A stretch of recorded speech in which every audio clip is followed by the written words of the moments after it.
Good evening. This meeting has already been called to order.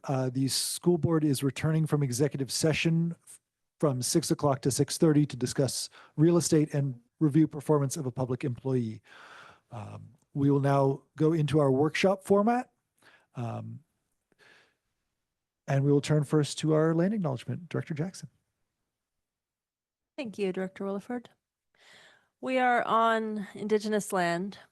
This is the land of the Coast Salish people. The Snohomish have made their home here for uncountable generations, past, present, and future.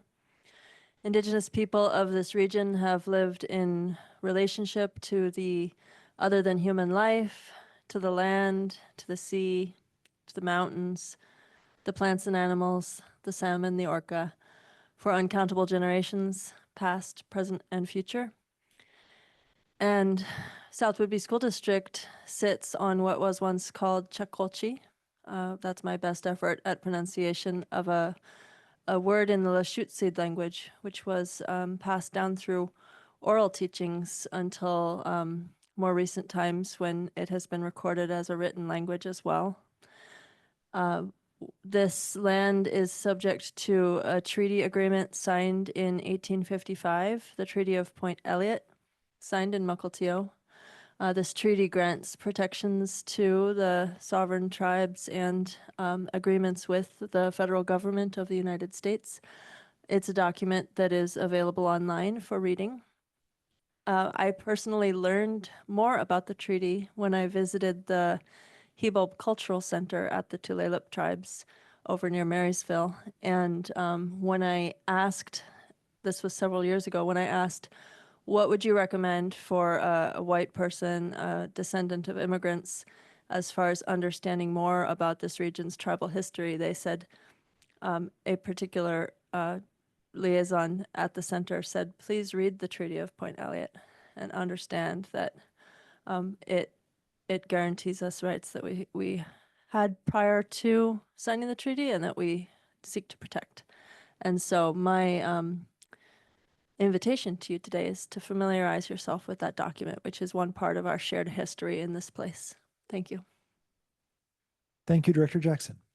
This meeting will be a combination of board workshop and special business meeting. For the board workshop portion, which will come first, we have an opportunity to have conversations with our community, which is one of my favorite parts of this job and of these meetings. We ask that you be considerate of those presenting and speaking. If you have something you'd like to say, raise your hand or otherwise get our attention so we can get you a microphone. We do want everyone speaking to be on microphones so that those listening online, we currently have 13 outside attendees on our Zoom, and those watching our YouTube video afterwards can hear what you're saying and can have the fullness of the conversation and discussion. When you speak for the first time, please note your name and generally where you live, just the general community that you're in, Langley, Clinton, Freeland, whatever it might be. And please keep in mind our policy 0002, professional communication standards, just to make sure that we are respecting the dignity of those speaking and listening as you speak and we listen, and as we speak and you listen. With that out of the way, we will turn to our presentations. And our first presentation is from the United Student Leaders. We'll invite you, you're welcome to come up to the front. We'll get you a microphone. We've got one up there already.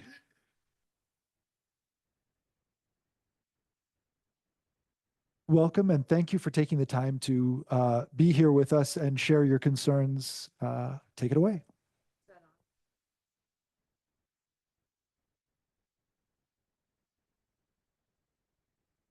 Thank you guys. My name is Reed and I'm a freshman currently at South Whidbey High School. My name is Kirsty and I am a freshman at I'm not a freshman at South Whidbey High School. I'm a senior at South Whidbey High School. My name is Desiree and I am a junior at South Whidbey High School.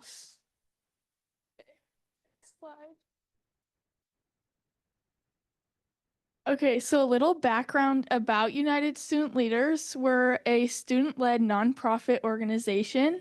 We focus on intersectional justice with a specific focus on the climate crisis.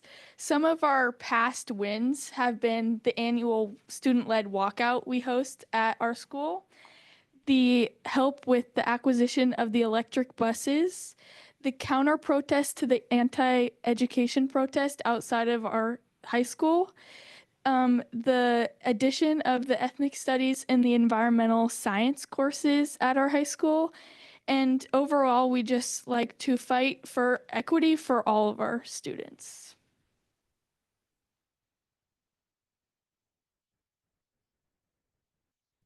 I know it can seem like as a school district, we're already doing a ton on climate. I know for a large portion of the student body and for the leadership, it's a top issue. We want to make sure that we have a livable world for students for years to come. But often, especially as other issues rise up and other very important issues, climate can be forgotten. It can be pushed off as a long-term problem when it really is, it's a climate emergency. We can't wait on this. We can't let it move to the back burner. USL is recommending that the school district adopt a climate policy, which would give us long-term commitments on climate, achievable goals, and it would make sure that as leadership changes, climate stays important to us as a district. So, why exactly do we need a climate emergency? Well, first of all, I know as society, a lot of people tend to not do things or not want to step up first. So, if our school district implements a climate policy, it would include other school districts and other people, because I know one isn't enough, and a lot of people would kind of step up to that. And it's also important to do this now. If we wait now, why or how else would we do? Would it get back? Would it sorry? Would it get pushed back to the back burner? Like why? Yeah.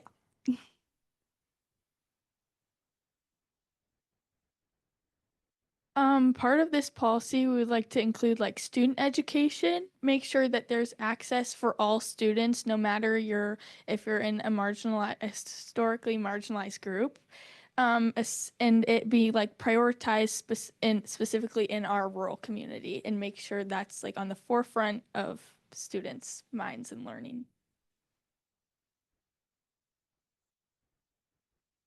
It could also provide things for the students and implement environmental projects. With this, it could also include give students leadership skills and just skills that they would use naturally in life. One thing that I think is really important to keep in mind as we work on this climate policy is to make sure that it encourages us and reminds us to partner with the wonderful community we have here.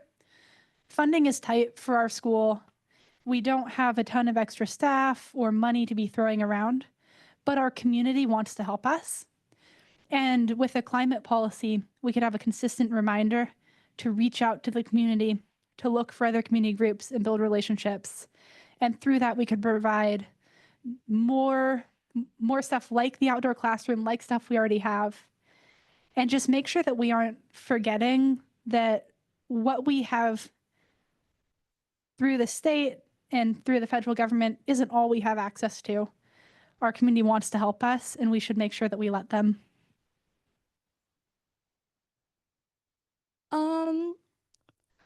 I know the school bond, we recently got a school bond that's worth more than $70 million. It would also be helpful and pretty easy to implement climate resources and also climate things that could bring into the school. And also staff education. We could make use of some of the professional development training that they get, and usually every Wednesday, I believe. Hopefully, the overall goal for all staff to have, to be conscious about this issue and how our school district and community is helping fight the climate crisis.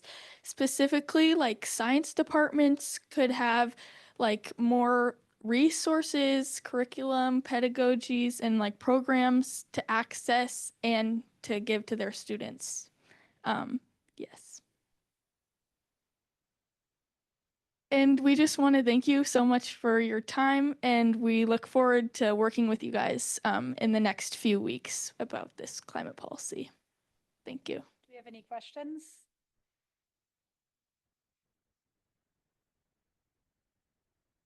Well, I'd like to make it more than the next few weeks personally. I think that this is a fantastic idea and a fantastic goal to work towards. I do want to make sure that we do it in a way that is sustainable over long term. So I want to make sure that there's enough planning in the ramp up. So this isn't something that I would see we put on the agenda for having a policy in place for next month, for instance, or for the end of this month.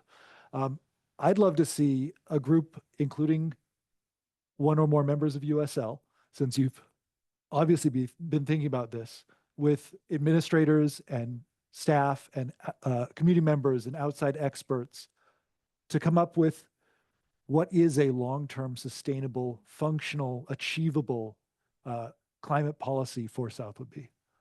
I think that would be fantastic from my perspective. And I think one of the things that's really important to USL is good policies take a long time to develop, but in that time, it's really easy to forget about things or to lose urgency, or sometimes I feel like even to lose the why, right? So I think USL would really like to see this stretched over the time it needs to be thorough, but to make sure that this doesn't drag on into a long back and forth process. Absolutely. I'm seeing something like, and this is me talking off the top of my head, something like a 6 month to a year process to get a good long-term sustainable project in mind. I think part of the reason why we want to be mindful in that is that we also need to consider what is the purview that the school has. So we have a shared value that the climate is a very strong concern for both. I think collectively I could say for this board and for yourselves. That's a shared value. The question becomes, what is the school district's lane in that? And there are things that we have to take into consideration. So for example, you mentioned the bond. We do have conversation about prioritizing green initiatives, green builds over that, but there are points and times where it's cost prohibitive and we have to accomplish certain things within the bond. So there's pieces where we have to really go slow to make sure that we're thorough, to make sure that we're not overstepping the bounds of what the school district can and cannot commit to. If we do things like change the teacher professional development pieces, we have to consider, does that have to be something that has to be bargained into the union contract? Does that add undue work to employees to prepare? And those are the questions we have to slow down and think through in order to do this well and to do this right. Jump in. You can just grab the mic out of my hand if you want it to. Yeah, I think we definitely do want to see something that's put together well. Do we have any, I don't know, other community comments? Let's get you a mic. Yeah. I'm Lily. I'm from Langley and I'm a sophomore at South Whitby High School. And I just want to say, like, I really think this is so vital for our school and that I think like they talked about in the presentation, it really does like set a precedent for other schools and example. And it just like, it's so important because I know, like, I understand what you're saying. Like, it takes time. It's like, we got to slow it down and really think through it so that it's a good policy. But I think it's so important that we act as soon as possible because I feel like any later is too late. And so, yeah, thank you. Thank you. I would like to mention that the school board here talks a lot about intersectionality. I know USL does, and that's a shared value of these groups. And there's a really huge intersection of intersectionality between the climate crisis right now and student mental health. So these things do not operate independently. They're both, this is something that's very near and dear to students' hearts. And it's almost, in my mind, kind of imperative that we take action on this to show the students we're here for you and we're actually supporting you in this endeavor because we know that you care. And then when we go to the question of whose purview is it to tackle climate change, right now, Island County has declared that's not their purview, but the city of Langley has. But the city of Langley can't take on climate change on its own. I think it truly does have to be all of us acknowledging the intersectionality of it as organizations to take that on. I really appreciate this discussion. Thank you. I just wanted to share a couple of things that come to mind. One is that I have been in discussion with USL members and leaders in the past about this concept. So I appreciate that it's not a new concept. It's been in discussion and under consideration for some time. And I appreciate the sense that, you know, the time is now to act. And I also share my fellow board members' perspective that action doesn't necessarily mean adopting a policy with haste, but action can mean stepping onto the road of internalizing this climate action as a part of our day-to-day lives in a very serious way. But, you know, at the speed of creating sustainable, ongoing, high-impact processes. I also just wanted to share that in my day job, I work with an environmental organization, and so I've been participating with Island County in some of their roundtables around planning their climate element for the comprehensive plan, which is a guiding document that helps our county shape its trajectory over the coming 20 years. And the inclusion of a climate element is now mandated by state law. And I know that in that discussion, it was a series of 3 discussions over a couple of weeks. There was a real question around where are the youth and how can we invite them to these meetings, meaning the county's meetings. And we've already heard from youth leaders on climate. How can we get them into the comprehensive planning process? So in addition with working with the schools, I would ask how has the process been around looking at Island County's comprehensive planning as an opportunity to restate USL's concerns to them about the county's opportunity. I do want to note if there are folks who are online who would like to share comment with this, please use the Q&A function and start with just noting your name and location. For instance, I have Jeremy McKnight Langley, Whidbey Watershed Stewards Board Member. Thank you to USL for bringing these climate issues forward and making the effort to present this issue to the board and community. I noted a comment over there. Hello, my name is Kalka Alexander, and I'm from Clinton, and I'm a junior at South Whidbey High School currently.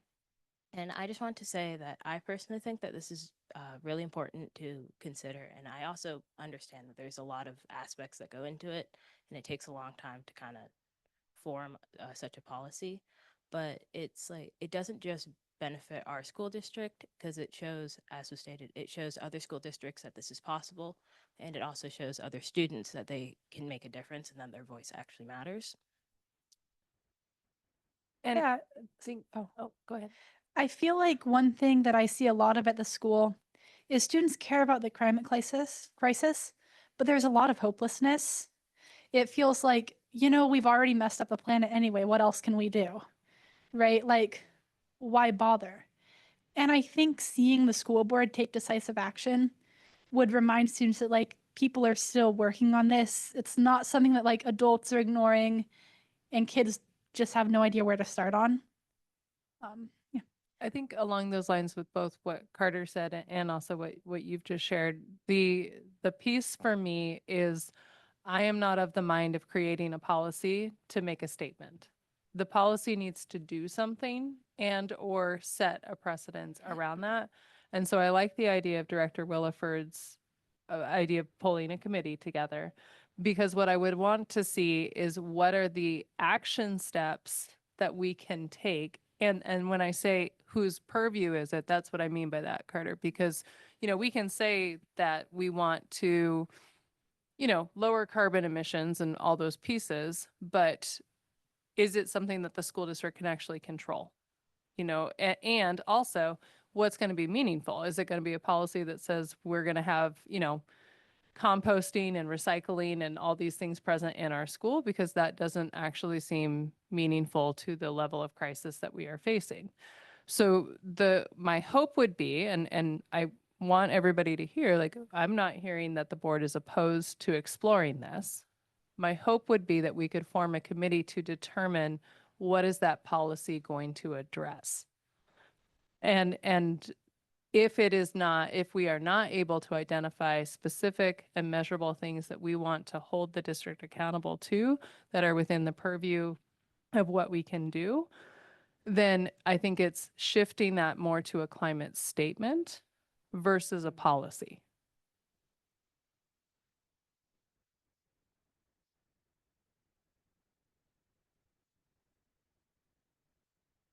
Okay. Oh, great. Tom Walker, resident of Langley, 3 kids who went through South Whidbey schools. My daughter is 42, helped to restore the Max Welton watershed when she was in 4th grade. Remember that wonderful project? I'm here tonight because I want to support the student leaders in their concerns. I have very strong concerns about this. I want to apologize for how I have contributed to the decline of the climate and to the increase of the CO in the atmosphere, CO2 in the atmosphere. I'm one of the guilty ones. But there are things that we can do about it. So my daughter that I just talked about, she lives in LA. A month ago, she had fires all around her. I lived in Santa Monica and Pasadena as a child. Those 2 school districts were threatened just last month by indirect but clear connection to climate change. Those school districts don't have an option of taking a long time to think about it or figure out what to do or how to handle it, or their schools, some of them burned down, some of them came close. The high school I would have gone to almost, the fire came within a few blocks. So my appreciation first of all, to the board for considering this and for all the comments that have been made so far. Really appreciate that. And I just want to urge the board not to make perfect the enemy of the good. Have a policy, start with one. Don't just put it in a book and leave it, revisit it every year, make it better. Keep making it better, because this is going to have to be a topic if it's revisited every year if we want our students to have a future. Thank you for that. And thank you for being here and for presenting and just representing students and their needs. I guess I would have a curiosity, because again, I don't know all right now that the school does and who the school partners with directly or indirectly, because I know you have the support of the community and you shared that, and that was cool. And I really resonate with those statistics that the younger humans are, the more climate crisis is, attached to your mental health and to your understanding of your future. And so one of the things that's dawning on me as we're planning, our bond work, what does the community know and not know about what sort of statutes are baked into the government processes around how you remodel buildings, how you create. I learned a ton about watershed stuff when we were talking about the main field and whether that should be turf or grass. And I learned a lot about how we can help save water by making one choice or the other, for example. And so in my head, one of the first curiosities is there is there a committee or is there a group of humans who would be willing to do an audit of what is already being done, what could be done, and what is in a plan and what's missing from that plan that is active verb work, action, right? Yeah, thank you. Something that comes to mind for me is curiosity around the opportunities in um, climate mitigation versus climate adaptation. And, there's the decreasing carbon emissions side of human activity.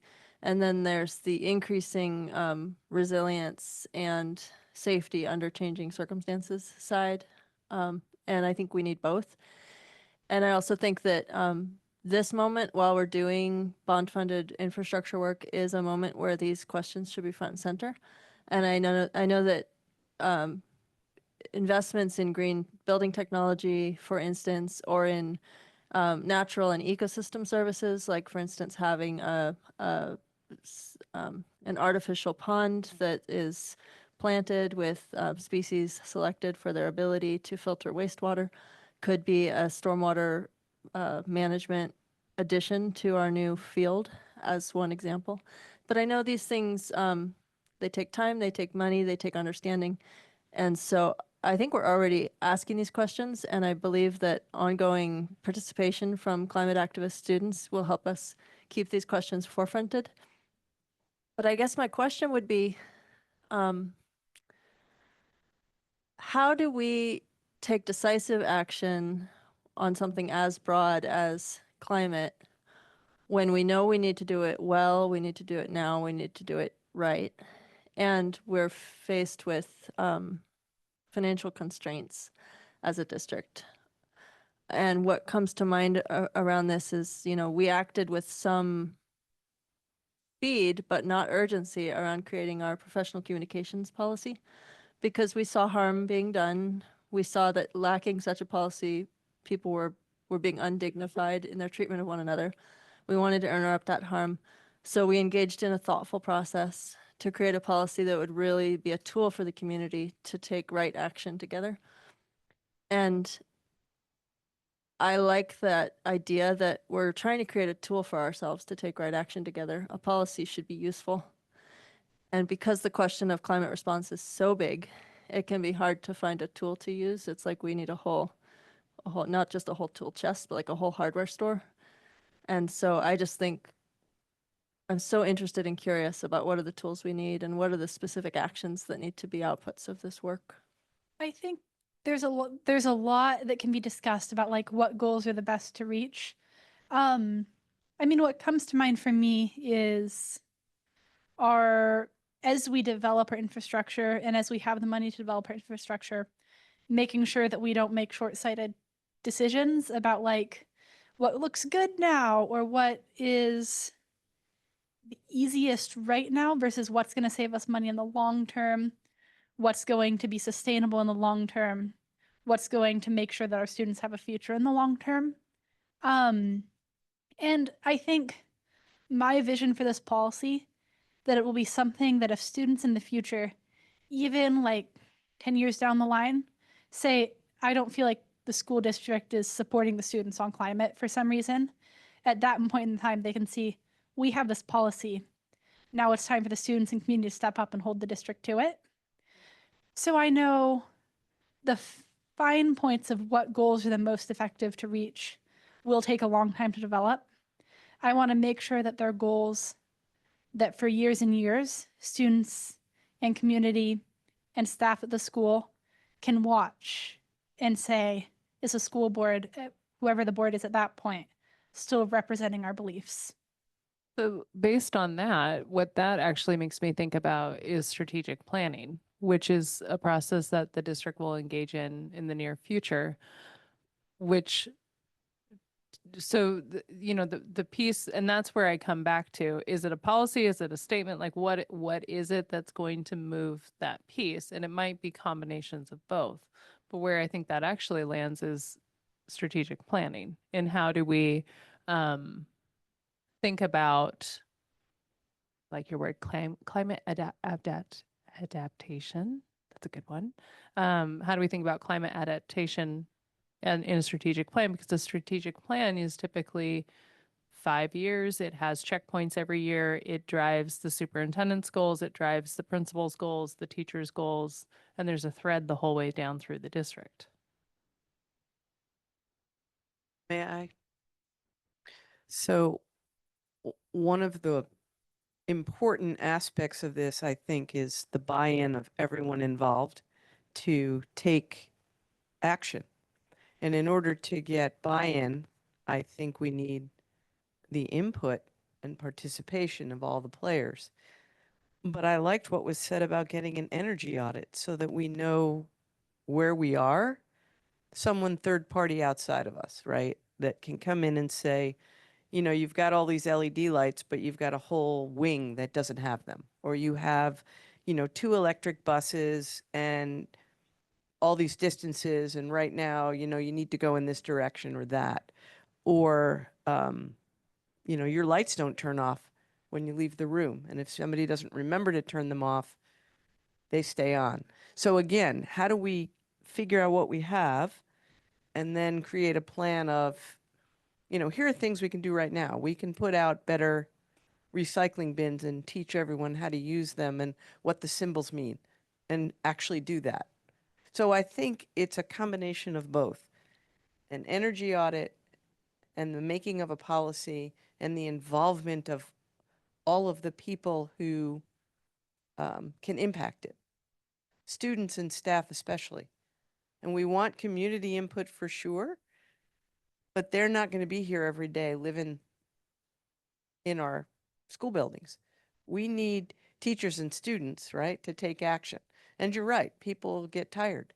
They see the recycle bin and it's full and they're like, oh, I'm just throwing it in the trash or whatever.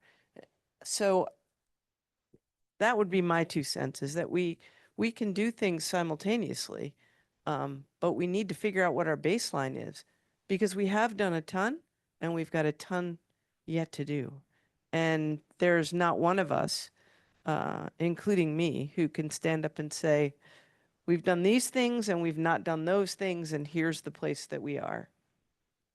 So that would be my advice, I guess. Button. Can you hear me? I'm Dana Kelly, and I'm a parent and grandparent of children who have gone to our schools. First of all, I want to thank you kids, you young people, for all the work that you are doing on our behalf as well as your own. But what I want to say is the ideas that have been expressed, I think, are great. But one of the things that I think will help us most right now in a national climate of he said, she said, I don't believe it anyway, is we really need to have good communication about what we're doing as a community, as a district, and keep that information flowing in as many ways as possible, particularly for elders who may not be so savvy or involved with social media types of communication. And I think there's a lot of money in this community that could be directed to the kinds of projects that we want to take on that the district may not have money for. But if people knew what we were trying to do, I think we would get more support than if we just do our work quietly. I think that something to build off of what you said, actually, like we are in LA experiencing like terrible trauma and like damage from the fires, or in like flood zones that we flood every year. So I think it's hard, like, especially when you're hearing it on the news, but not actually like, well, Whidbey isn't, like, we don't see any physical things that are changing it. I think that we need, like, I understand your, like, the process that it will take long, but also urgency to, like, I hope that future kindergartners can go outside in October and know that you don't have to wear a mask every time you go outside because of the fog or because of the smoke. And I think that, like understanding that it's going to happen much faster, like it's an exponential, like, chart that's going to just keep getting faster and faster. So as soon as we can start planning and start a committee and start acting on it and start drafting the policy or the statement, I think that's what USL would really be looking for, because we really want to like we don't have very much time left. So I have another Zoom comment from Sarah McDougall in Freeland. I appreciate the persistence of USL and fully support your efforts. I am available to participate in the process of developing a climate policy as a community member. Thank you. I really agree with the idea of don't let the perfect be the enemy of the good. I think we really just need something on the books. Because also, this goes back to the statement versus policy thing. I don't think they have to be against each other. Because I think if we look back to some of the things which I really think supported students, I look back to our letter to the WIAA in support of trans athletes. That was something that was basically just a statement to the people, but that showed our students that we were here for them. This can be that same kind of thing, but with climate, and show that we're there for the students with climate, but also bake in some extra steps for what we're actually going to be doing. What I feel like is really important is we say we're doing something now and we're working on it, and then we slowly start getting and adapting it to say, now we have some actual goals in here. Because finding actual, like, this is how much we're going to reduce CO2, these are things we need to do, that takes time, and we don't have as much time. We need just kind of something to say, at least something that says, we're incorporating this into our thought process. Thank you. I actually quite agree with that. I was going to suggest we put a memorandum together for the next meeting to say that we're creating a committee in response to the climate emergency in association with a energy audit to put together a specific timeline. We can decide what that timeline is. Maybe it's they come up with a climate policy proposal within 6 months to a year or whatever it might be.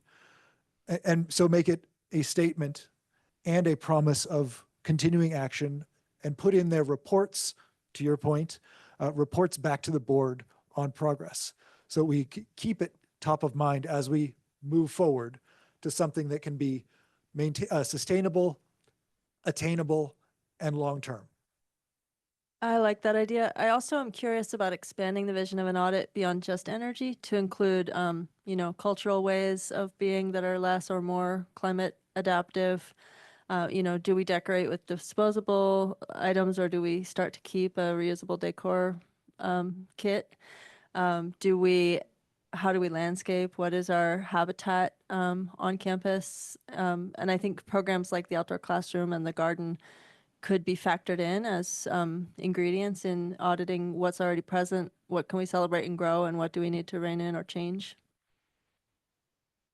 Yeah, thank you. I also don't want to minimize the actions that are already being taken, like the garden program and changing out LED lights. The planning for the bond work has had that emphasis in a number of points and everything that is being done currently. So I think that it's good to remember that we are taking some action. We can organize that action better and codify it.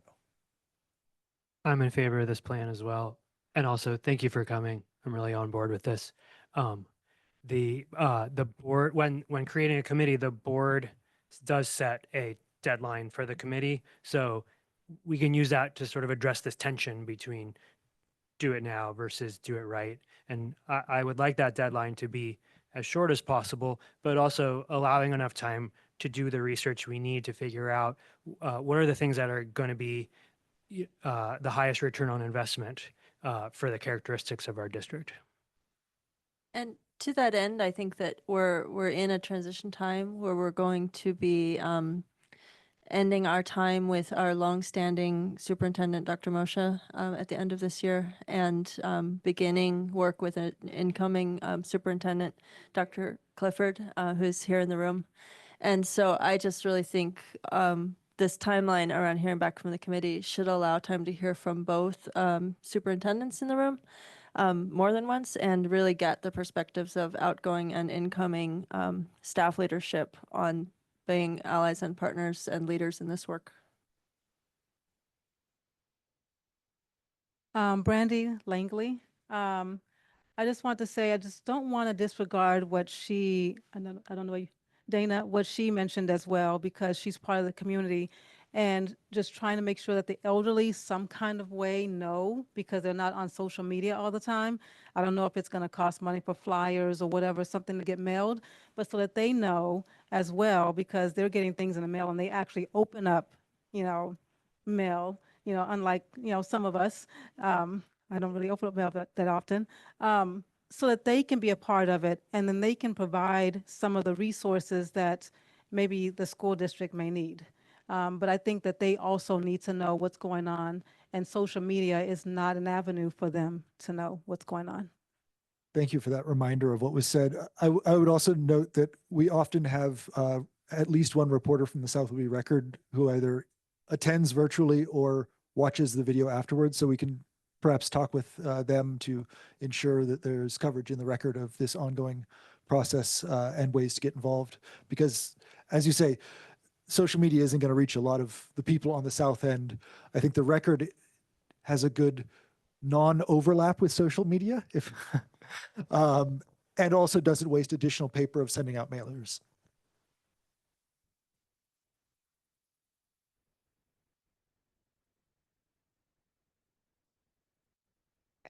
Hi there. I'm Joan Green, and I live in Langley.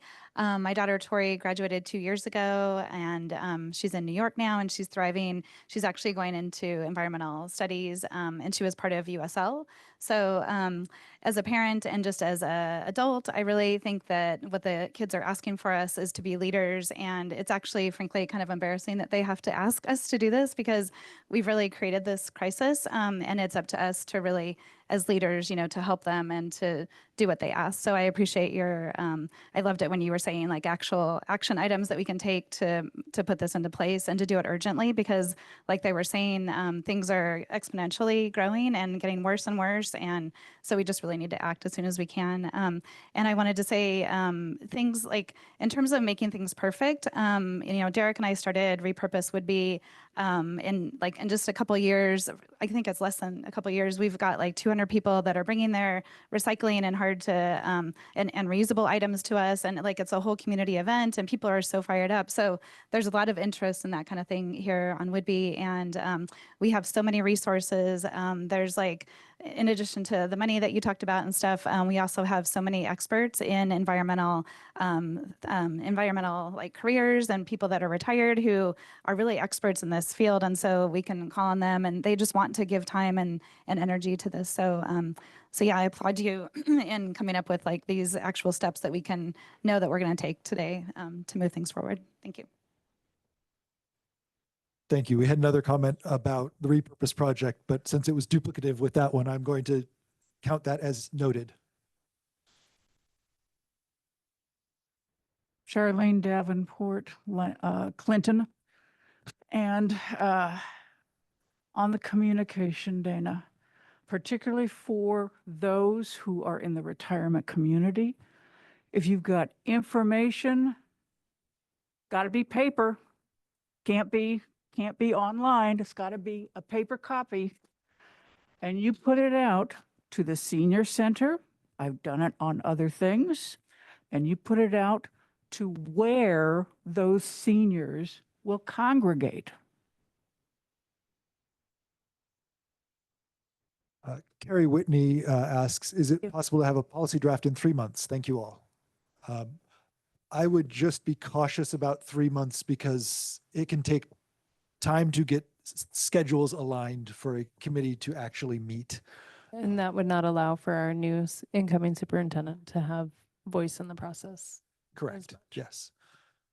Yeah. So while I appreciate the urgency, I think that if we start highlighting the things that we are doing and work towards an audit, a climate audit of some sort, I think that that gives time to start the process and make sure that it's done correctly when it's done for the long term. Does that seem? Yeah, I feel like, especially with getting like a memo out to the community in the short term, telling the community what we're working on, roughly what our goals are, and the timeline, and getting that out as soon as possible would help prevent some of the pitfalls of slowing down. And then we can make sure that while we work quickly on the policy, we don't work too fast and we don't rush something that's not going to be concrete out of fear of not liking what becomes concrete. Perfect. Yes. Any other? Well said. Thank you. I think coming back to you in the next couple weeks with basically what we just said laid out in memo form to communicate is a way to get the ball rolling. I don't want to overpromise and underdeliver, but perhaps by the end of my term here, I can hand Becky a plan. I do have a comment here from Terry's iPhone, but I do not have a name or location associated with it. If you could enter that in real quick, I can read your comment before we move on to another topic, because it sounds like we've generally gotten to a good place on this one. So I'll give you just a moment. If you're there on Terry's iPhone, please note your first and last name and the location, and I will read the comment into the record.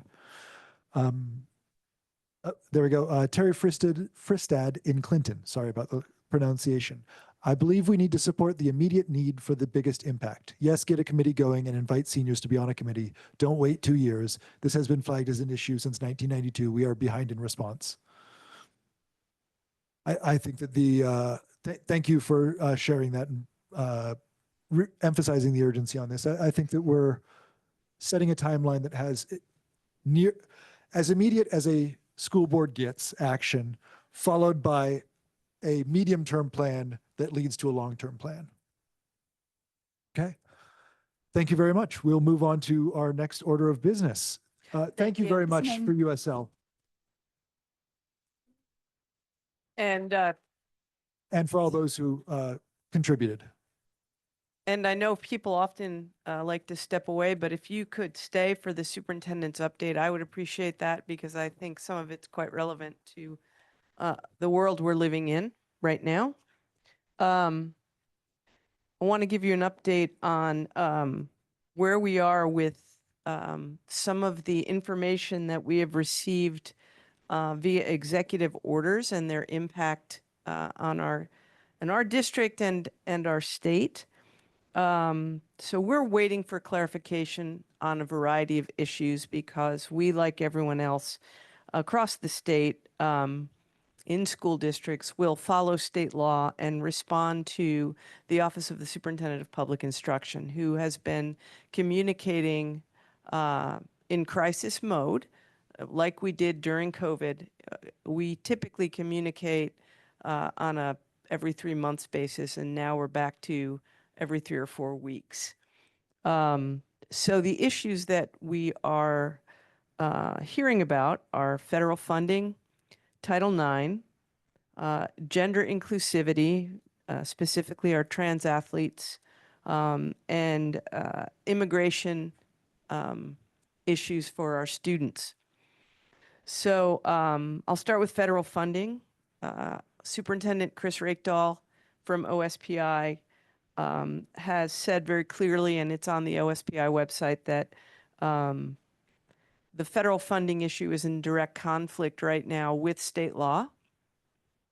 And it actually, his words, undermines state law and puts things at risk that we value in our district, specifically things like the breakfast food program, our lunch food program, academic programs that are funded by federal dollars.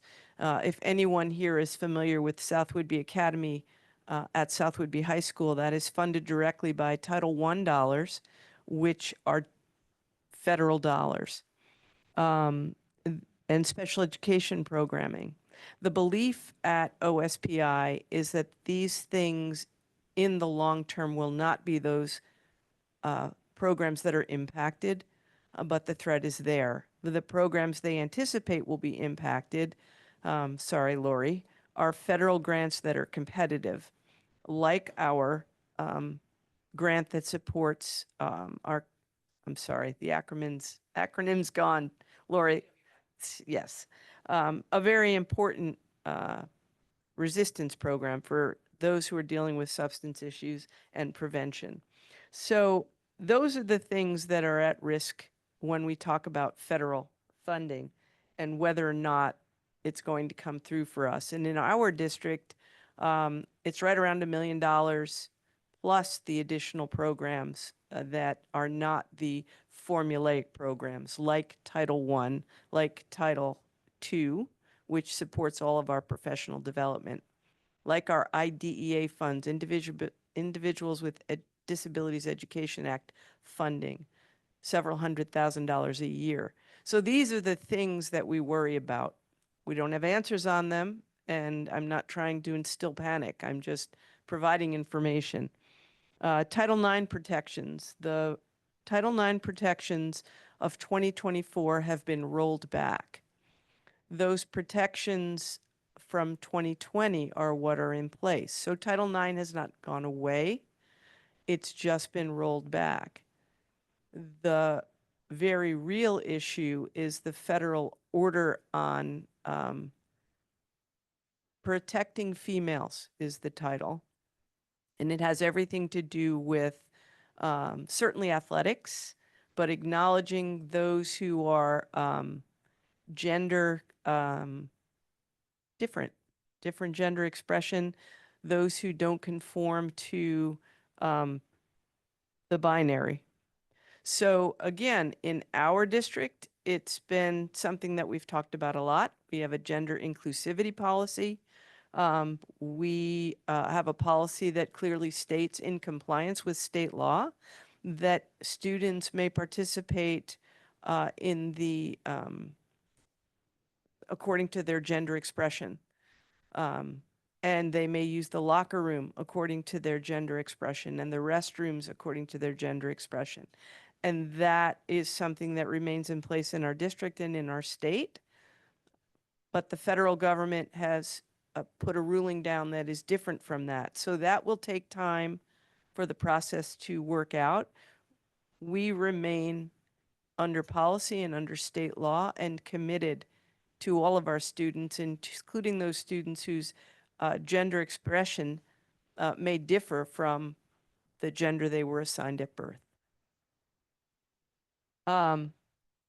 Students who may be immigrants, all of our students, regardless of their status, every single student that comes into our district is entitled to a free and appropriate public education by state law and by policy in our district, regardless of their status.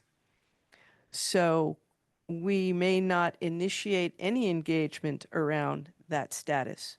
We can't ask about it. We can't inquire about it. We can't inquire with students about what their parents' status may be, and we won't.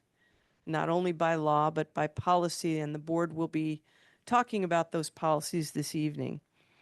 So we had an incident in our district, and I want to bring our focus to, we had an incident in our district where a student, several students actually, and it's been out in the news now, but a family with several students in our district had a parent taken out of the family. It happened at the Langley Laundromat.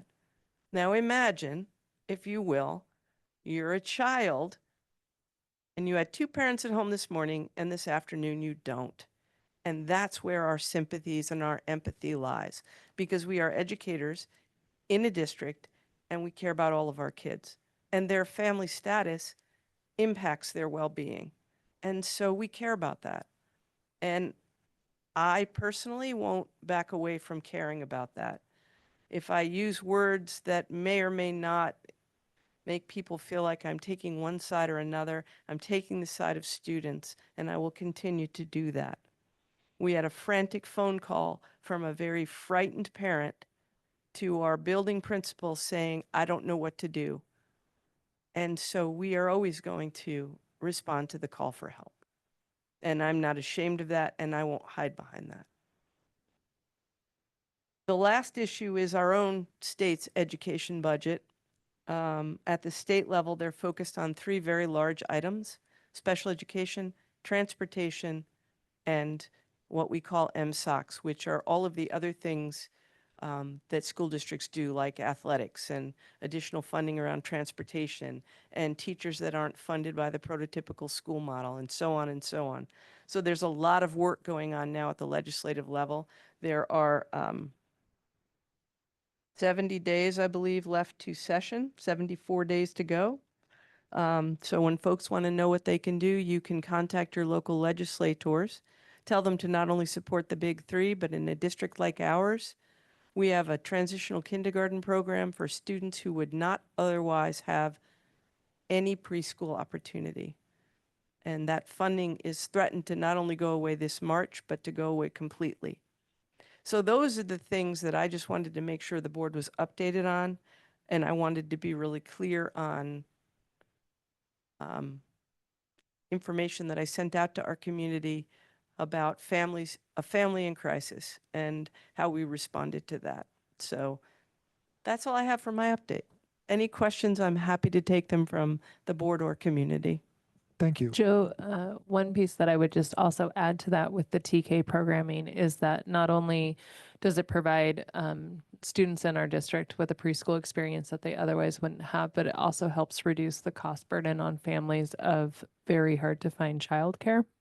And our TK program is a full day program, which allows parents to access the school in lieu of childcare options that quite frankly don't exist down here. Thank you, Dr. Moshe, for the reminder that the state, we're relatively lucky in that our state laws provide additional protections beyond what the federal laws provide for our students and staff and schools in general. And that the reminder that we're always going to focus on the students placed in the care of the school district for the day and making sure that they are able to live and learn as best as possible given any trauma that may be in their the life outside of our schools. Thank you, Dr. Moshe, for your update and for your leadership.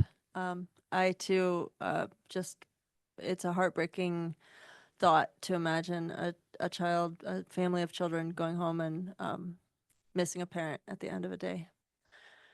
I think this is a wonderful time for all of us to be advocates and to stay in communication with our elected representatives, to thank them for the leadership that they offer in Washington State, to protect people's dignity and safety and health, and to give them a really heartfelt entreaty to do even better and even more.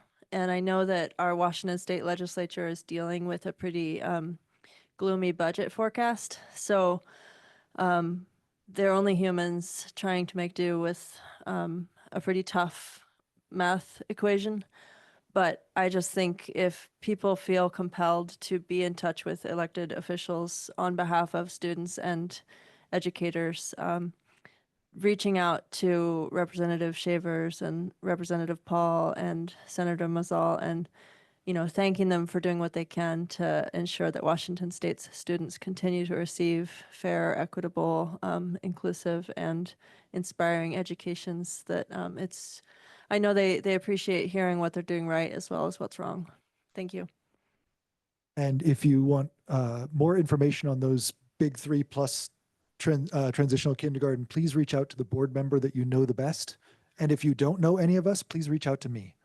I am happy to provide more information on what school districts are bringing to the forefront and how to bring your experience into the limelight for these representatives, because that's really where it comes forward. When they hear from families about how this impacts their students, that's what matters more than us throwing numbers at them. So if you need reminders on those, please let us know. And all that contact information is on our website. And I, for one, know many seniors who actually do access social media and our website. And so I would encourage folks to take a look, because it's all that information is on the website.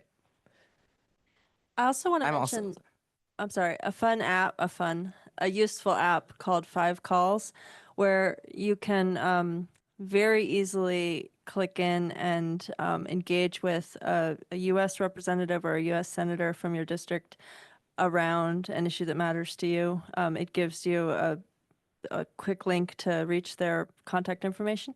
So I've found that app to be helpful for me in clarifying how I can easily reach out to those representatives on an issue that matters to me.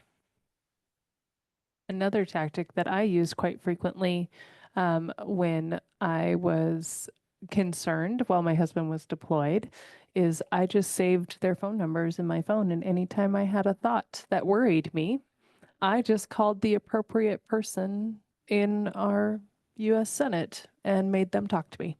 And I found that quite helpful. I've heard the tip to put in the last name of politician for each of them, so they all come up in your directory, one right after the other. Yep. Senator McCain and I had quite a few conversations about how social media made my husband less safe. I'm also pretty knowledgeable on the big three too, sadly. So if any students have questions, I'm a good person to reach out to. Thank you. Any other comments or questions on Dr. Moshe's report?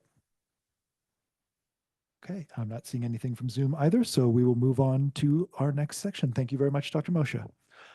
This is policy review and other topics to discuss prior to action on them. Most of these are items that will only see discussion here tonight. There are 2 items on our special business meeting after this.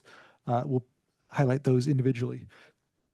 Director Downs as our policy. All right. So I think we're going to start off with our opioid reversal policy, which was brought to us. And Lori, thank you so much for your comments at our business meeting.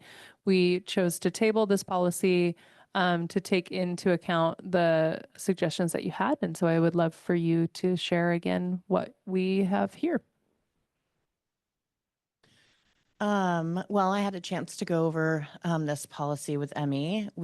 I learned a lot in the process. It's good. I actually met with our opioid prevention committee today, and there was a couple of small additional changes that you received via email, but maybe didn't have a chance to look at. So I'll mention those as we go through. Most of the changes had already been made from the WASDA updates. Can I look over your shoulder, Christy? Can you go up to the top? Right there. So one of the changes that's not included on this form is that the RCW says the district must obtain and maintain one set, or it just says a set of dose of opioid overdose reversal medication per school. And that was not listed. The set piece was not listed in the original policy, which I changed. And then it was brought to my attention by Chief Wasser today that the dose is, a set is the appropriate language. So we just clarified, made it simple so that it's understandable. And that's it for that paragraph. I'm in purple. Wait, no, stop. Go up a little bit more. Leave it right there. So one of the challenges is that this policy was insinuating that someone who is a self-caring individual would have to be trained by a district staff or a designated individual. And if you are self-caring, there's a chance that you didn't get trained by a district staff member. And we don't want that to be a barrier for someone to administer naloxone that is not a school district owned dose. So the language there does protect that. So one of the concerns we had was that we want to make sure that individuals have been essentially trained, even though it's like very minimal. You can do it YouTube online. You can read the pamphlet. It's very easy, and there's very little risk, if any, to do it wrongly, other than just not as being effective. But it does, we included a protection that an individual must disclose the dose was obtained and how it was obtained and if proper training was provided. But this should not be a barrier for administering. So this also includes, so we took out, I think, personnel and left it with individuals. So scroll down, please. This is, the purple was added today. So naloxone will not be confiscated from students. And Chief Wasser made a good point that there has been cases where students have modified a naloxone distributor.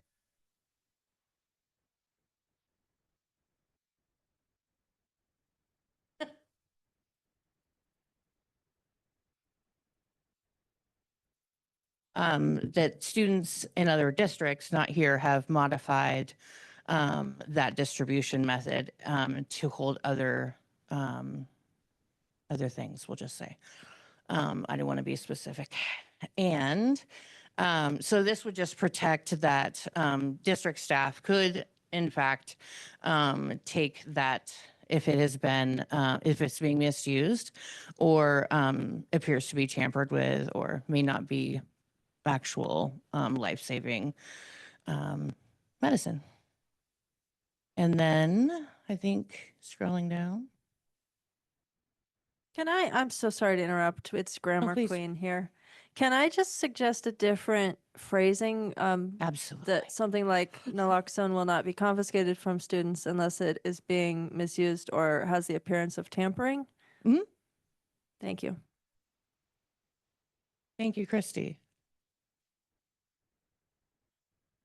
The other piece that we added was that it states students, personnel, or visitors, because this limited in case there was a community member that accessed the AED box and it's the naloxone, that they would not actually be able to administer that per policy because one, it's owned by the district and it should be trained by a district staff person or nurse or designated individual.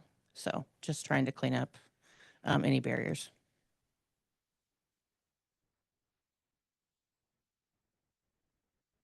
Thank you, Lori, and thank you, Nurse Atwood, as well for your insight with all of this. I really appreciate it. And it is fun when you get to change the words, huh? Not really. I was like, this is not my gig. It is I my didn't bring gig. this forward for me to write it, just to make the consideration. So it was a good learning opportunity. Well, we appreciate you taking that opportunity up to share your other expertise through something that you may feel is not your expertise. Thanks. The one other change was to include like the Department of Health has a, I think it might be in the procedure, but basically that the instructions for use are following Washington State Department of Health guidelines. And I think that mostly covers everything. Thank you so much. Any questions or comments on this policy? Let me check Zoom real quick. We're clear. Was something just deleted from that sentence where the cursor is? It looks shorter. Marnie's suggestions. The suggestion hasn't actually really been integrated yet, but appearances of tampering, was it? unless it is being misused or has the appearance of tampering was my recommendation. I don't know enough about grammar to know what with is. Is it a dangling participle or something? But it just feels like the wrong way to end a sentence. I wish I had an educator in the room that could help. Well, the educator in the room at the table, and also Anne, don't know either. And I end a lot of sentences with, so I'll annoy you. I think it's become. Depends on if you want to do New York Times editing or if you want to take a more modern approach, that we have other things to worry about. We do have a couple things to worry about in this day and age, don't we? All right. Christy, is enrollment the next one up? All right. So this enrollment one, I believe this is one that we review quite frequently. This one is marked as essential. I did note 2 gender sections that we want to neutralize, but otherwise it's pretty straightforward. It's what everybody looks for when you get a new student. It also reinforces that students' immigration status is a non-issue, as is their housing status. We will accept students. Yep. They don't have records with them or anything else. If they show up, we accept them. Yep. So Christy, you have a he, she in the paragraph starting with if a school principal receives information. And then there is also one, where did I see it? On the second page somewhere. I saw it. Oh, it's in the citizenship statement. It says or that of his or her parents or guardians. I am proud of them for putting guardians in that one. Good job.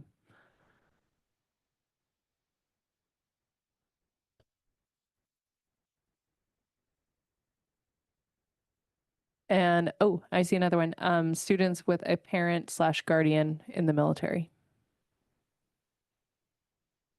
But I don't know if we can change that one because that looks like it's a title of something else. That looks like policy title. So I'll put that on our list to look at next Sweet. month.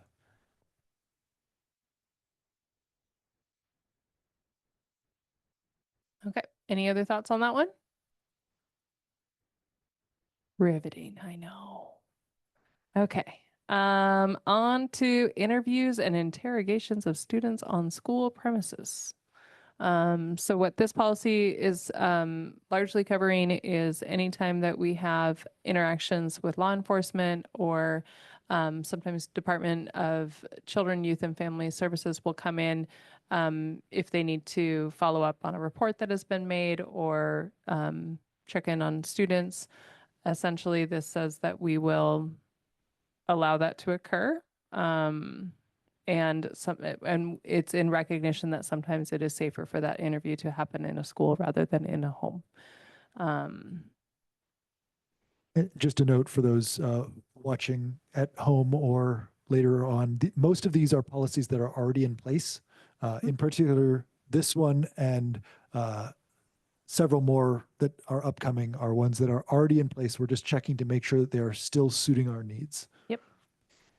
And again, this one arose particularly because of the last paragraph, indicating in contrast to the limited circumstances noted above, the work of immigration agents does not overlap with the work or duties of the district, because the district's obligation is to educate the children residing in its district, not investigate immigration status. And it's my understanding that this is also backed up by state law and federal law. It is. Yep. It is in compliance with both of those. So the language right now says the district supports the federal immigration enforcement policy that directs immigration agents to avoid questioning and arrests at sensitive locations, including schools. Do we want to assume in good faith that that policy will remain intact for the duration of this policy's time with us? Or do we want to change the wording so that it is the district agrees that immigration agents should avoid questioning and arrests of sensitive locations, including schools, or something that just removes that phrase, supports the federal immigration enforcement policy? My question is whether we need that sentence at all. Well, I do think it lends valuable insight, which is that there is a federal immigration enforcement policy that directs immigration agents to avoid questioning and arrests at sensitive locations. The fact that that policy exists is very topical. I just wonder if our policy should reference their policy, knowing that their policy may change. But I suppose at this point. So just to be clear, without a warrant, no one can demand to see children, whether they're police or federal immigration folks, right? Students inside our buildings are kept safe. Right. So maybe it's the following question, the following sentence that we say, therefore, staff shall not grant, but we have our own reasons for saying staff shall not grant in addition to the federal policy. Well, and I think I- the first two sentences state our reasons. What if we just change the question around and say the district recognizes that schools are sensitive locations and will support, or different word, Marnie will come up with it, Right. but something to the point of, and will avoid questioning and arrests. Right. As sensitive locations, schools are an inappropriate site for questioning and arrests. Therefore, staff shall not There you grant. go. Marnie got it. In particular, in this one, questioning and arrest by immigration agents. Right. Right. Good clarity. I do want to be clear that the building principals are following policy Mhm. and will not let folks in the door without a judicial warrant. And even if there is a judicial warrant, we will say, hang on a minute, we're going to verify that this is a legitimate warrant, and we're going to notify parents that this is happening. Go ahead. Real quick too. It's state law that, for example, South Whidbey High School, our jurisdiction is the sheriff's department, and they cannot interview or interrogate a minor without guardian permission. So that's another thing to think about. I'm glad to see this policy is being well enforced. I think that's super important to hear right now to reassure the community. My question about that is, how far down does that training circulate? For instance, if a principal is out of the building or dealing with an issue, does the receptionist know similarly? Let's let our principals answer. Great question. That was a topic of our staff meeting today. First of all, obviously, we notify our registrar, our counselors, our student support team, most importantly, Mary Eaton, our head secretary, attendance officer, but also just reiterated with staff, kind of a more global issue is FERPA. Staff members cannot give information to any outside agencies, any community members, et cetera, on student data, addresses, phone numbers, and guardians. So again, that was reinforced today at the staff meeting. And all the way down to kindergarten and TK. And I want to give appreciation to the principals and the staff who are immediately responding to anyone coming into the building, because I know it's not easy to say no. And so I really appreciate. Some people have no problem, but Why is he looking at you? yeah. But I do want to share that appreciation that you are not just accepting this, but actively engaging with this process and helping your staff feel comfortable with it as well. So thank you. Just a clarification question in that second paragraph where it says there are limited circumstances when an interview is warranted. And it says school-related school-initiated investigations, child abuse investigations, and then is this as vague as it sounds? And for serious crime investigations, is that a technical term? Is it felonies we're talking about? A serious crime, it seems pretty vague to me.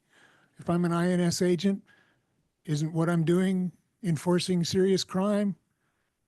So I'm wondering if that is as vague as it appears and might need to be clarified at some point. That would lend to what Dr. Moshe was talking about of if they have a warrant, and even then there's steps that the district would take, but those would be the circumstances where that is supported. But in my experience, there has always been a conversation that has occurred where school personnel were not unaware of why they were coming in to have a conversation. But I think the point's well taken around the potential gray area that phrase leaves, where pressures could be applied to a staff member on the grounds that, oh, but this is a serious crime. Yeah, and I've never looked at it that way, but I would have to say that in a district nearby, not in our district, there was a uniformed officer that went into the building and took a student out in handcuffs, which should not have been allowed. But because they were in a uniform, people step back. And so it is something to think about in terms of how the board wants to move forward. I think one thing I have been thinking of just in this conversation, and Brooke, I appreciate what you said about sometimes it's hard to say no.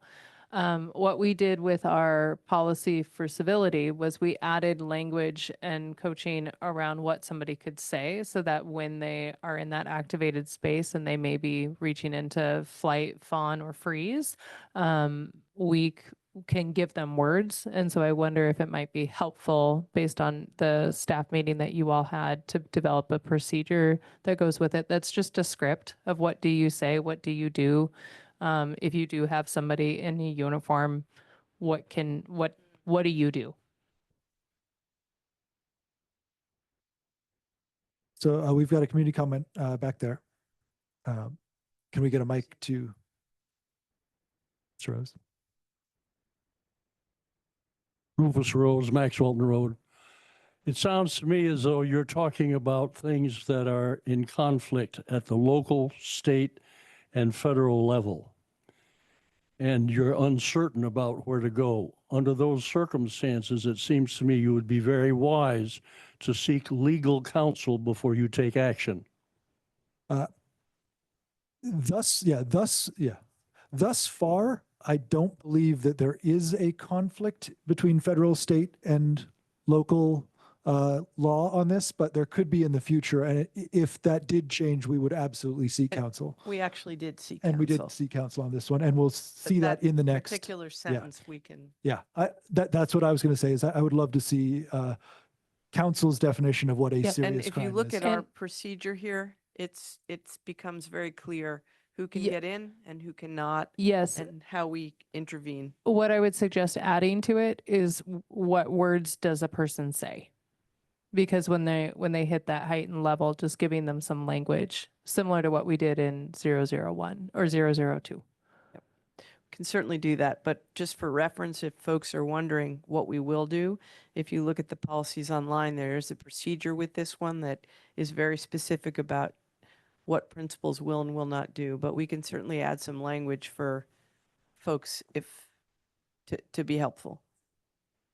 I had a question about how, when you're contacting the parents with the warrant thing, how is that contact going to be like sent out? Because if it's like an email, it might not be like It's a phone quick, call. but it's a phone call. Okay. Oh, yeah. That's what I wanted to make sure. Mm-hmm.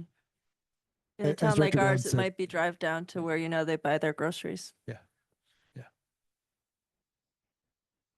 Any other comments or questions on this policy? Okay, Director Downs, take it away. Okay, I think we're on to limiting immigration enforcements in schools. And yes, so this is new. Yeah, this one is new.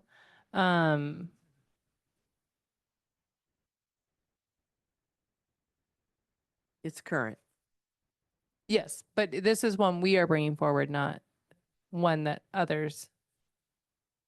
Yes, this is the current policy we have in place, but we're bringing it forward just to review it to make sure that it is still in compliance. So with that, I feel like we've been talking a lot about what this policy covers. I'm curious whether in the second bullet point, protection can be extended to school buses. There seems like a gray area here where a school bus is district property and frequently used for the purposes of education, although it travels on the public right of way. And so if possible, I would recommend we add school buses, although if not possible, then we can't. That sounds like something we should get legal counsel on, but I agree that would be a good addition. Another thing you might want to ask is off-campus activities. Yeah, like Could be a way sporting event, field trip. Yep. Outdoor classroom even.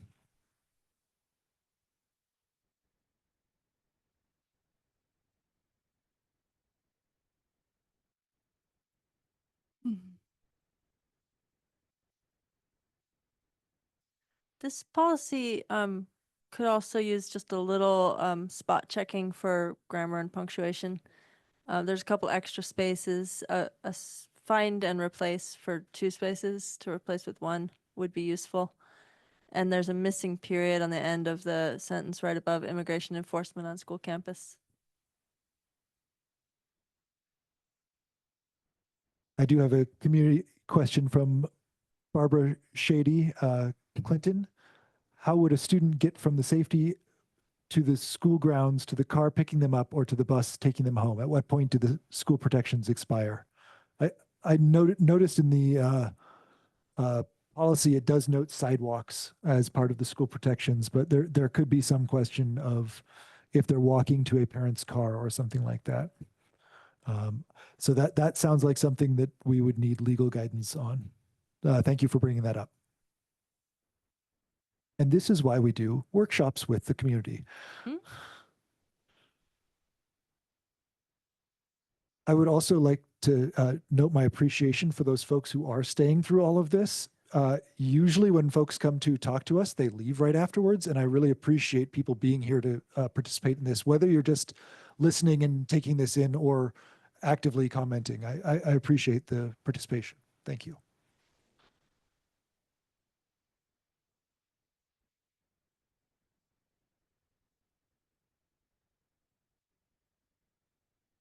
I think the one other piece that I found is in the last line, Christy. I'm wondering if we could just simplify it to forms to have completed in the event of a separation, in recognition that people may have chosen family or a different alliance. There are also a number of phrases in square brackets that appear to be things that we should have filled out or chosen before adopting the policy. It was COVID times, Joe. It was COVID times. And it may actually be that we just take out the square brackets themselves and leave the words in place. Because, for instance, school principal or authorized designee, if the school principal is going off campus, they would authorize or designate another authorized person.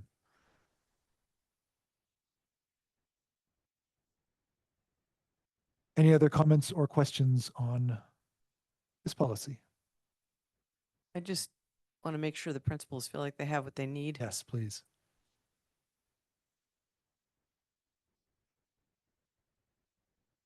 It's not a critique, but I think this is a very explicit policy. And I think a lot of actual procedure is embedded in this policy. So I'm not suggesting we do a procedure, but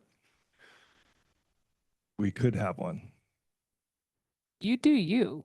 You know, it's not a bad idea if there's somebody with time and expertise who's willing to look at this and think, is it possible to tease out what ought to be in a procedure? I would love to hear from a staff perspective, from one of our administrators about how to clarify what is policy and what is procedure here, if there's time and energy for it. Particularly the difference of what might need to change more quickly than a school board can change. And I can do that along with checking in with legal on the other issues in it. So Thanks. With all your free time. yeah, Becky can do it. I think the piece for me is just in recognition that this would be a very, very intense situation for anyone, and wanting people to have a script if they need a script. I, for one, am a person who doesn't tend to need a script in those situations, but I work alongside a person who does need a script. And she and I had an interaction just the other day where I realized how beneficial a script was for that person.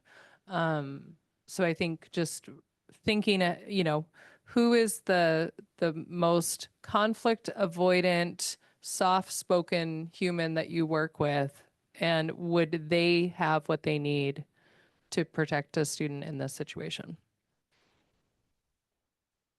Sorry, I keep a script in my wallet for what I could say about somebody's constitutional rights if the door were knocked. And I think it would be a wise thing for all of us to start thinking about, what do we know about our constitutional rights and how do we speak to them under pressure? Mine's in my jacket. Yep.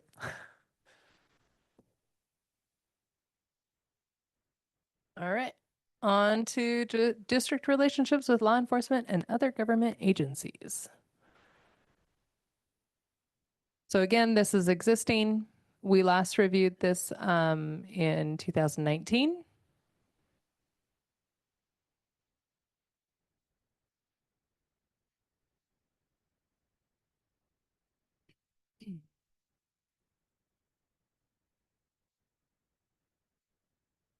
And it does have language around school resource officers, which we do not at present employ. Which is But- our last yeah. one. And I remember a discussion about language related to SROs sometime after 2020 because I was a participant. And I remember discussing the idea of leaving the reference here because it constrains how the district would engage with such an officer in the future. And we liked that aspect. This policy has that same sentence about supporting the federal immigration enforcement policy. So we would want to make the same change here.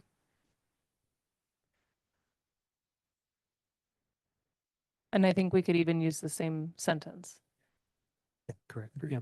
just looking at it in context. Or we could question why the same exact wording is in two policies, whether that's necessary.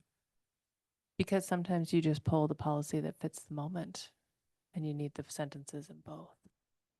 I think that's particularly important for those policies that might come up in a intense situation. Yep.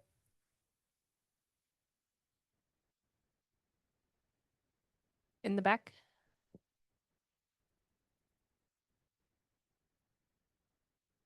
I'm Carl Cheney. I'm from Freeland, and I'm kind of conflicted about addressing this issue.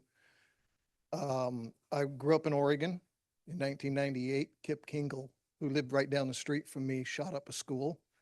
I don't know if any of you guys are old enough to remember that or not. He killed his parents, the dog, let his sister go to school. And while they were looking for him, he went to the high school and killed a bunch of students. And I know it's important to protect the students, but you need to figure out how you will deal with law enforcement arriving, declaring an emergency, and how you will deal with that to protect the children. It could have been very much different down there in Springfield when he killed those people. My mother went to school with his mother, so we knew the family and everything. It was a terrible tragedy. I hate to see it happen again. So I hope you'll at least consider that and how you will deal with emergencies on the fly. Yeah, that is covered under this policy and the other one actually. We actually have very clear plans on having law enforcement enter our buildings should there be any kind of a crisis like that. The difference here is not the sheriff's office and law enforcement in a crisis. I think what the board's addressing is really about federal officers and immigration issues. And for instance, the serious crimes that we were talking about, firearms possession would certainly be a serious crime. Yeah. I also want to thank you for sharing, and I want to express how hard that must have been not only for you, but for your full community. I'm very sorry.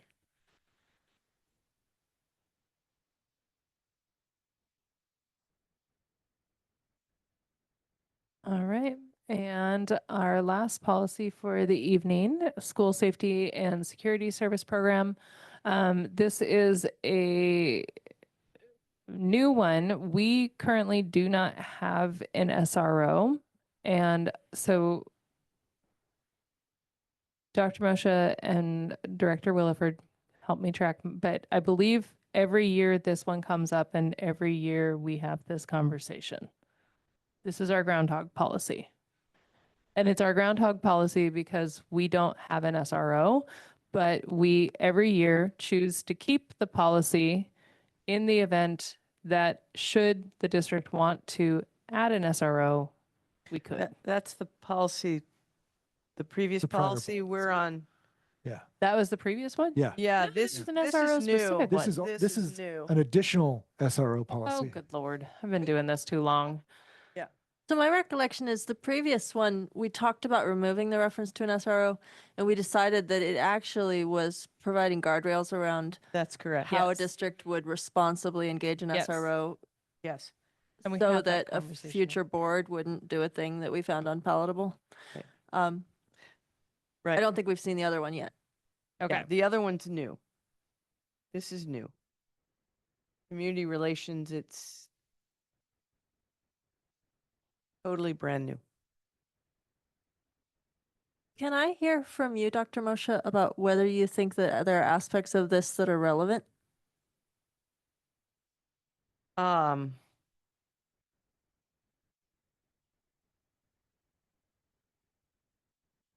we don't actually have an SRO, so that part is not relevant. Mm-hmm. But it does speak to how we relate to law enforcement. Mm-hmm. So it came out from WASDA, and that's why it's in front of you. It's not actually being recommended or not recommended at this Right. time. Do you think it adds anything substantive that isn't addressed in the former policy? It does for some SRO issues, but not for anything besides SRO, as far as I can read. The only thing that's really non-SRO is the law enforcement activity and immigration enforcement paragraph, which is covered under the last Yeah, policy. It's not essential. My personal take on it was that it's duplicative of other policies where it is relevant and it's irrelevant everywhere else. Clearly, since I assumed it was the previous policy. Yeah, I agree with that, and I don't think that this is necessary for our district at this time. So I think we're all then nodding our heads that we don't need this policy. Correct. Okay. Does that sound good to admin team? No policy? Yeah. We won't go into the 4,000s. It's been reviewed and rejected. It's not essential. Cool. So then our last item is a resolution that I'd actually like to turn over to Director Greenherron, who brought this to the board. Certainly. Yeah, I was inspired by a similar resolution from Albany School District in New York State, and also from some wording sent out jointly by the superintendent and board chair of Shoreline Public Schools. This essentially does not create any new policy or regulation or anything. It just sort of puts into writing the board's values on protecting students, and actually very similar to what Dr. Moshe eloquently stated during her superintendent's report. It just sort of summarizes a lot of these policies we've just been reviewing, but in a language that is a little more approachable to those not steeped in public education policy. And that's why there are no whereas and heretofores, as you often see in these memorandums. or Yes, yes, resolutions. that was one of the things I felt was really inspiring by the Albany resolution, is that it just reads like a letter or like somebody would write without all of the 19th century stuff. It's my belief that it recommits us to our students, no matter who they are, no matter what they bring to us, no matter their gender, gender expression, sexual orientation, identity, race, immigration status. House status. Yeah. Exactly. That they are here for their education. I agree. I think this is exactly what students need to see, to know that their adults are out there actually fighting for them and on their side, essentially. I was wondering if I could be added to the signature list on this, or if it's because it's a resolution, it's different or anything. Here. Yes. Yeah, yeah. With the letter, I mean, theoretically, we could add everyone, since we're bringing up here, we could add, yeah, whoever wants to sign on, who's associated with the board or administration.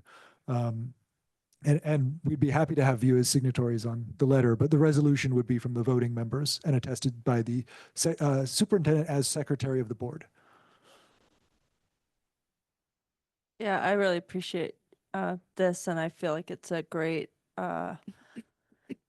promise to continue to uphold our stated commitment to students' well-being as our guiding light. And I also appreciate your interest in signing on. It means something to me to sign on to something, and I know that it does to you as well. And so I very much appreciate you both showing that willingness. I saw the nod, Callahan, even if you didn't speak into the mic. I also think maybe there's an opportunity for our student board members to share and write a letter of their own uplifting this to student attention and signing their agreement and celebration of this resolution. Yeah, I agree. And I think that this is a good model for other community organizations using the school as a cornerstone for how we keep kids safe all over and not just on school campus. And I wonder if a document of this nature might be fodder for a climate action committee to wonder about how language that is rooted in shared values could be brought around our climate action urgency. Absolutely minor detail, but I prefer chair to president because it reinforces that I'm just an organizer. I have no special powers. But you're more than just furniture. You are. Yes. You are not furniture. Director Greenhair, I really appreciate the work that you've put into this. And in my other world, I have been receiving a lot of emails telling me to scrub my website and telling me that things need to be removed or else, right? And so I think those who have known me well for the last decade on this board know that I don't really like it when people tell me to do that. But I appreciate you taking a stance, and I am very proud to have the opportunity to sign on for that. So thank you.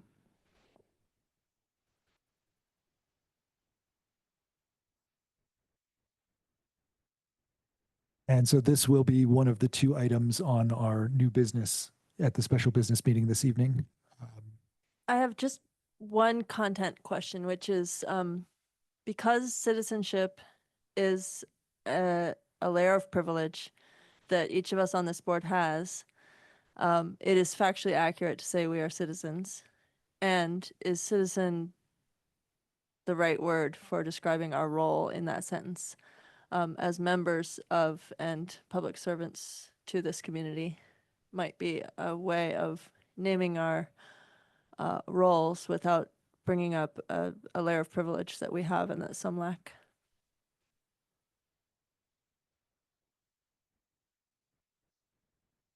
So it sounds like when this item comes up, How we'll about have, as members, not citizens? yeah. So it sounds like when this item comes up, there'll be 2 or an amendment to make 2 changes to this. You change it now, there's no need for an Oh, amendment. yeah, if we change it now in discussion, yes, perfect. Yes. Wonderful. The wonderful fact of having Ms. Maccaro here. Thank you. Time you get to it, she'll have it changed. Yeah. Any other comments on this resolution and letter? Okay. Thank you very much. We will now transition to our special business meeting. We are no longer in workshop format. We do have a public comment opportunity because we always like to provide an opportunity for public comment before we take a vote. Thank you all for coming, presenting and sharing your perspectives and desires.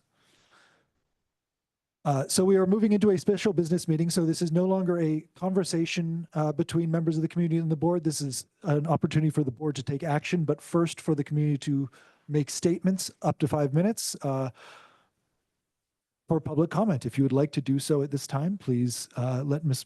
Maccaro, let me know, since Ms. Maccaro is working on that. If you are on the Zoom, please use the Q&A function and just note your name and location first, and then start typing up your comment for me to read. We'll give it just a minute or 2 if anyone would like to make a comment.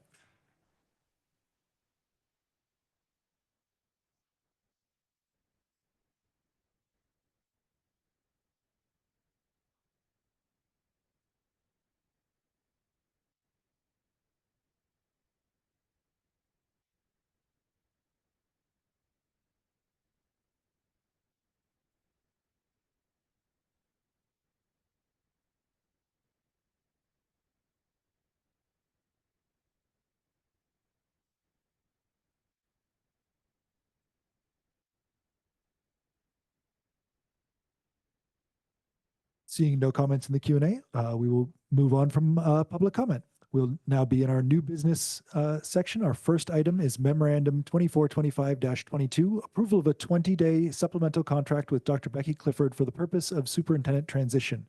I will turn this over to Director Johnson for description and commentary. Fantastic. Thank you, Brooke. And thank you for Dr. Becky for being here tonight. That's fantastic. So we can talk talk about you in front of you.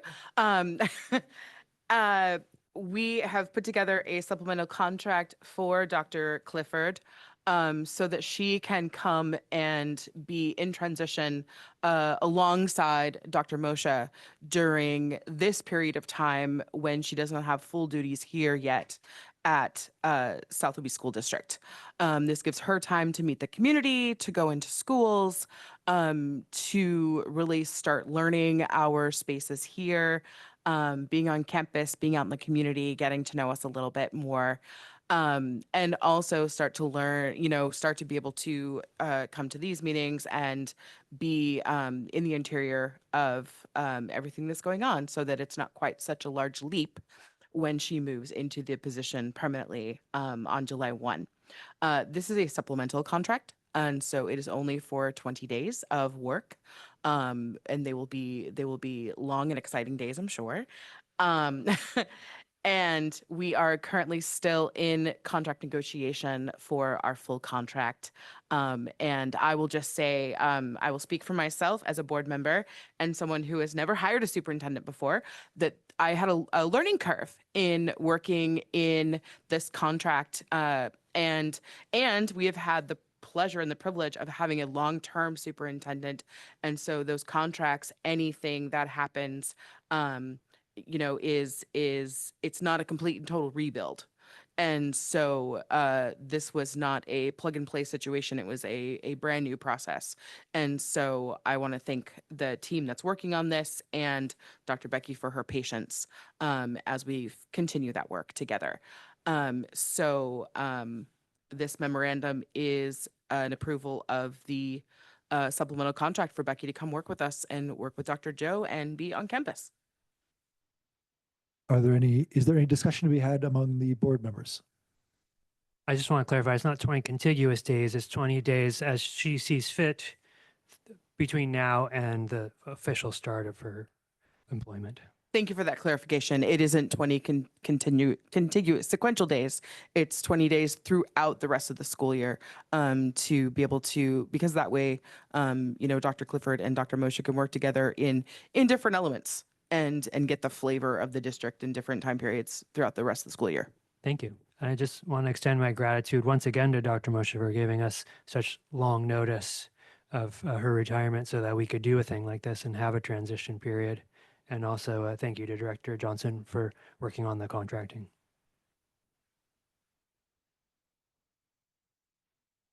I do want to note that the duration of this is something that I have thought very long and hard on, at least because I recognize that we do want to have a balance between letting Dr. Clifford have the deepest possible immersion into the district while also being fiscally responsible.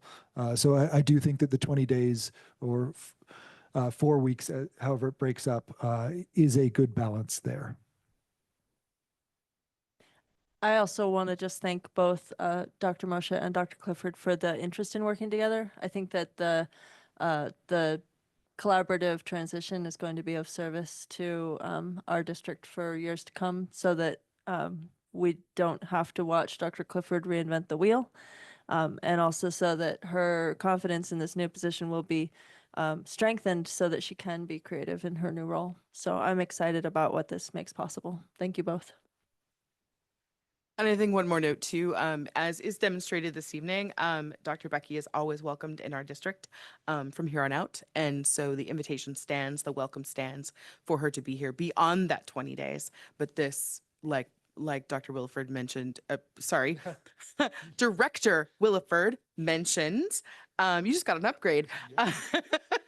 It allows us that fiscal responsibility, but also being able to, offer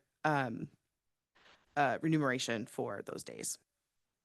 And on an aside, at some point I would love to understand better how you like to be named, if you'd prefer the formal Dr. Clifford or sometimes more informal. So later you can let us know, but I will not call you doctor unless you go back to school. Sorry.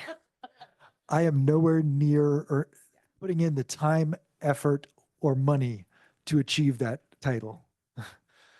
You're welcome. You got that one for free. Everybody gets one. Okay, any other comments or discussion on this memorandum?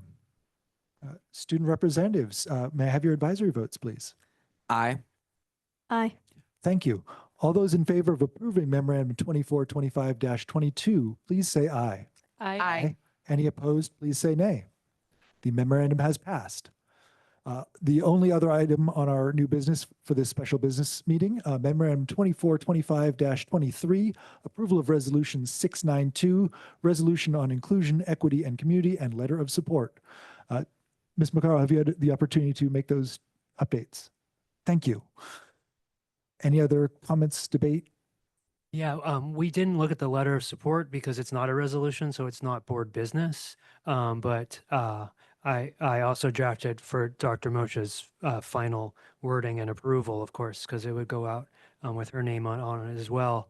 An overview of some of the policies, again, written in accessible language, and just more of an announcement to the community of the resolution that the board may pass in a minute. Yeah, so that's what that part is. Again, not board business. Dr. Moshe can word it. If you all want to sign it though, wouldn't it be board It business? is board business because all of us, including our student representatives, have okay. Mentioned Yeah. wanting to be Okay, signatories. very good point. You're right. I take So that back. that is part of this memorandum then. So yeah, make sure you read it before you vote on it. And it is based off of the letter that you've seen and the one that Dr. Moshe sent out with the community resources. Right. Yes. Some of it does reiterate some of the communications that Dr. Moshe has already sent out.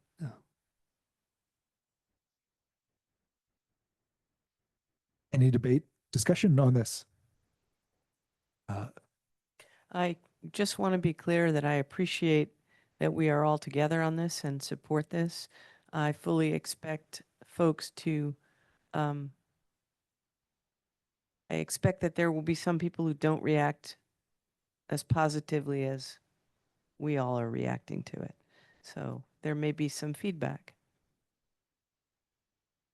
I think that in times like this, those of us with layers of safety and privilege, like speaking for myself, being a white cisgendered woman with a home and a job and a position of power as an elected school board member, so many layers of privilege that afford me the safety to be outspoken about values. And being outspoken about values is part of how we keep each other safe. So to shy away from the opportunity to restate our values of care and commitment to every student just wouldn't do us service. I'll also say that I'm always welcome to community feedback. We're not always going to get things right. And if community members truly have the best interests of all students at heart and want to engage in a discussion about how we might be able to do things differently, then that's a discussion we should have because it'll make us all better. Absolutely. And I want to reiterate for myself that this is, in my view, putting the students first, putting the protection of our students first so that they are in a safe, so that they feel as safe and comfortable as possible in the space in which we expect them to get an education. And I think that this is a good example. This whole meeting is a good example around how our words really need to be substantiated with action plans and demonstrated action. And I think that this without procedures would be a smokescreen, but this as a supplement to the policies and procedures that we've just overviewed is part of how we create a context where students can learn. Any other comments or discussion? I just want to be clear that some of the feedback we've received over the past few weeks has been nasty. I was going to say hateful. Hateful. And I stand by what I said earlier, which is we had a family in crisis and they needed us and we were there for them. And we will continue to do that for folks in our community. So I accept the criticism, but it doesn't mean that I appreciate being called names. And I would say if we need to return to our professional standards and the communication policy and think through how we as a board can support you in seeing a filtered view of your inbox, for instance. If some intervention along those lines is needed to protect you from the vitriol that you receive, I would just want to hear from you about how we can support you in that. I think that we're getting off topic here, so I'll guide us back. I think the support from students for something like this far outweighs a lot of the nasty comments about stuff like this. Over the past few weeks, I've heard more support for measures like this than I have in my entire term. So I think this is a really good move here. Well, it's great to hear that the students appreciate and agree. Yeah. And Carter, I would just add that there is it is wonderful that the majority of our community is in support of the conversations that we are having. And there is also some very real comments that are made that make people feel unsafe. And while we acknowledge the majority, there is also a very activated minority. Okay, could we get student representative advisory votes on resolution 692? And I'm so sorry to interrupt, but is everybody comfortable with the way that their name is written on that letter? Do you need to make a change? My name looks great. I just am curious because we have a variety of. The same president needs to be changed to chair here. Yeah. Yes. Brooke needs to be furniture. Yeah, you can make mine, That's a Dr. Joe. Doctor, right.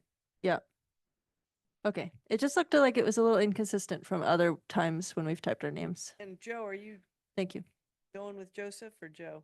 I think when those things show up on the official signing app, it says Joseph, my legal name. Yeah. Okay. Yeah, that was one of my questions because I've seen you typed more as Joe than as Joseph, and I've seen you typed more as Joe than as Josephine. And so I didn't want to venture to say what might not suit you, but I wanted to ask if it suited you.